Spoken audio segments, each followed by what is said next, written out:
Good morning everyone, कैसे हो आप सब। आई होप कि आप सब बहुत अच्छे होंगे। और अगर आप अच्छे नहीं हो तो मैं दुआ करता हूं कि आप बहुत जल्दी अच्छे हो जाएं। तो अभी तक आपने सीखा चैप्टर 5 के 2 पार्ट कंप्लीट हो चुके हैं। अभी हम चलने वाले हैं तीसरे पार्ट के ऊपर। तो पहले पार्ट में आपने सीखा था कि कस्टमर पर्सोना का इम्पोर्टेंस क्या होता है एक स्टार्टअप के अंदर, एक बिजनेस के अंदर, और ये किस के काम आता है, क्या इसके बेनिफिट्स होते हैं। तो सबसे पहले आपने ये सीखी थी। उसके बाद आपने सीखा था जो पार्ट 1 में कि difference between user profile and customer persona. ये भी बहुत अच्छे से आपको समझाया गया था पहले पार्ट में।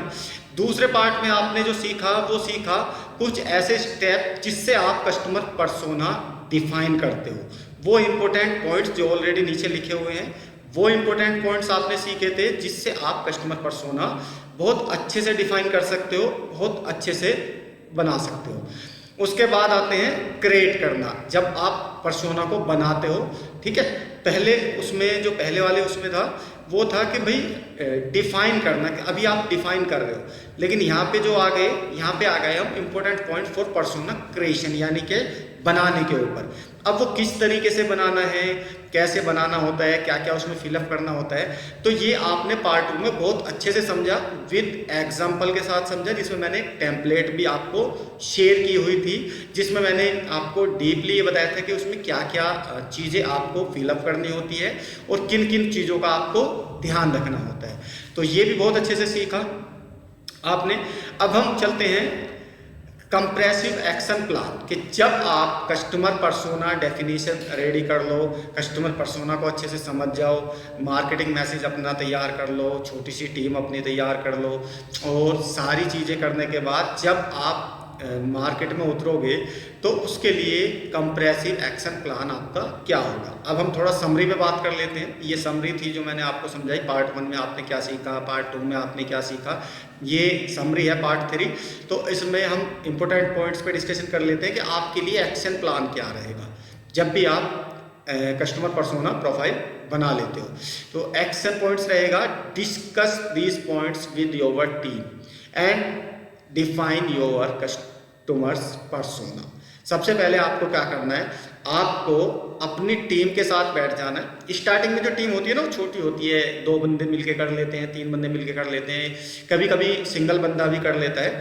तो सिंगल बंदा हो तो वो इंडिविजुअल बैठ जाए, और अगर 2-3 बंदों की टीम है तो दोनों तीनों बैठ के एक बहुत अच्छी कस्टमर पर्सोना डेफिनेशन तैयार कीजिए। ठीक है, ताकि आपको क्लैरिटी रहे कि भाई हमने ये जो प्रोडक्ट है ये किस प्रोफाइल के कस्टमर के लिए बनाया है, इसमें जो हमारे बायर्स हैं ऑलरेडी, जो हमारे कस्टमर बन चुके हैं, उनके लिए हम क्या क्या इम्प्रूवमेंट्स इसमें करने वाले हैं, या कौन सा नया प्रोडक्ट या नई सर्विसेज लॉन्च करने वाले हैं। तो इस चीज़ का बहुत अच्छे से ध्यान रखना, क्योंकि पर्सोना प्राइमरी एजुकेशन में ही आता है, बिजनेस की प्राइमरी एजुकेशन नहीं होती है, कि स्टार्टिंग में अगर आपको इतनी ज़्यादा क्लैरिटी हो जाती है तो फिर आगे आपको दिक्कतें नहीं आती, आप बहुत अच्छे से काम करते हो। अब चलते हैं दूसरा पॉइंट। दूसरे पॉइंट में there is no such things as a good और bad persona of a customer. ठीक है, the depth of knowledge persona is the best customer persona. इसका मतलब क्या होता है, थोड़ा इसको मैं समझा देता हूँ आपको, कि कोई भी जो होता है ना, कोई भी पर्सोना वो अच्छा बुरा नहीं होता। कभी आपको ये लगे कि जी मेरा पर्सोना गलत बन गया, उसमें तो कुछ समझ में ही नहीं आ रहा, या मुझे तो क्लैरिटी नहीं है, तो जब भी आप पर्सोना बनाओगे तो 1-2 बार, 2-3 बार, 4 बार ही गलत बन सकता है, बट फिर धीरे धीरे आपकी समझ में आने लगेगा कि ये पर्सोना के पर्पस क्या होता है, क्यों बनाया जाता है। ठीक है, अब जब वो क्लियर हो जाएगा आपको, तो इसमें वो अच्छा बने या बुरा बने, कभी भी पर्सोना खराब या गलत नहीं होता, कोई सही गलत नहीं होता, पर्सोना पर्सोना होता है। ठीक है, अब उसमें जो सबसे ज़्यादा इंपॉर्टेंट बात होती है, जो सबसे ज़्यादा समझने वाली बात होती है, वो होती है कि the depth of knowledge. The depth of knowledge यानी कि गहराई वाली इंफॉर्मेशन किसकी, persona is the best customer persona. अगर आपको अपने बायर की, अपने कस्टमर की डेप्थ नॉलेज है। डेप्थ मतलब कि आपको बहुत सारी चीज़ों का पता है उसको, भाई वो रहता कहाँ है, कितना पढ़ा लिखा है, इनकम कितनी है ना। वो जो मैंने आपको टेम्पलेट समझाई थी ना इससे पहले चैप्टर में, चैप्टर 2 में, जो मैंने आपको विद एग्जांपल टेम्पलेट्स समझाई थी, उस टेम्पलेट्स में जब आप देखोगे तो बहुत सारी चीज़ें कस्टमर की होती है आपकी। तो वो इतनी सारी इन्फॉर्मेशन जब आपके पास होगी और आपको ये पता होगा कि मेरा जो कस्टमर है उसका नेचर कैसा है, उसको क्या पसंद है, वो किस बैकग्राउंड से है, कितना पढ़ा लिखा है, किस प्रोफाइल पे काम करता है, कितनी सैलरी वो लेता है, कितना इनकम वो कमाता है, तो उससे फिर आप जो है ना बहुत ज़्यादा क्लैरिटी आ जाती है आपके माइंड में कि किस प्रोफाइल के बंदे को या किस कस्टमर को हमें टारगेट करना चाहिए और किसको टारगेट नहीं करना चाहिए। ठीक है, तो ये काफ़ी इंपॉर्टेंट सेशन था। तो इन चीज़ों का ध्यान रखते हुए आप इस कस्टमर पर्सोना का यूज़ करें और आपको इसके काफ़ी बेनिफिट्स होंगे। तो इसके लिए समरी बस इतनी सी थी, तो आज के लिए बस इतना ही। बाकी हम मिलते हैं नेक्स्ट चैप्टर में। नेक्स्ट चैप्टर में जो आप सीखोगे वो सीखोगे full life cycle use case. Full life cycle use case ये क्या होता है और एक स्टार्टअप में इसकी कितनी वैल्यू होती है और कितना वैल्यूबल ये चैप्टर है, ये आपको पता लगेगा जैसे ही ये चैप्टर स्टार्ट होगा। तो अभी हमने चैप्टर 5 कंप्लीट कर चुके हैं। अब हम चलेंगे चैप्टर 6 पे, जो कि बहुत ज़्यादा इंपॉर्टेंट होने वाला है, जिसमें आप सीखोगे full life cycle use case. यानी कि जो आपका कस्टमर होगा वो कितने लंबे समय तक आपके साथ चलने वाला है ना।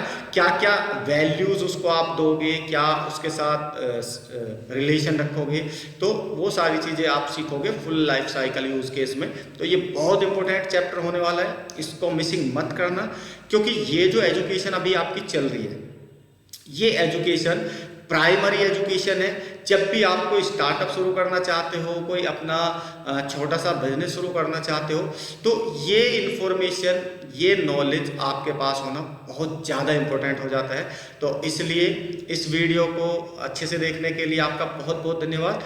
अगर वीडियो आपको अच्छी लगी हो तो आप please like, share and subscribe जरूर कर देना अपने दोस्तों के साथ। और अगर आप बिल्कुल अच्छे से समझ रहे हो चीज़ों को, या आप बहुत अपना खुद का स्टार्टअप करने के लिए काफ़ी परेशान रहते हो, तो यहाँ से आप प्राइमरी एजुकेशन कंप्लीट ले सकते हो। और ये FOC है, फ्री ऑफ कॉस्ट है।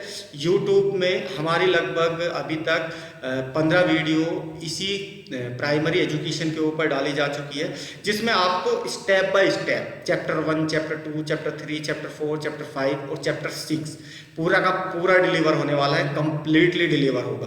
ठीक है, तो इसको आप प्राइमरी एजुकेशन के तौर पे देखें और बहुत डीपली नॉलेज में आपको मिल रही है, तो इसको कोई अच्छे तरीके से एंजॉय करें। तो आज के लिए इतना ही। Thank you very much. मिलते हैं फिर नेक्स्ट वीडियो में, जिसमें हम चलाएंगे chapter 6 full life cycle use case. तो थैंक यू वेरी मच। अपना ध्यान रखना सभी लोग।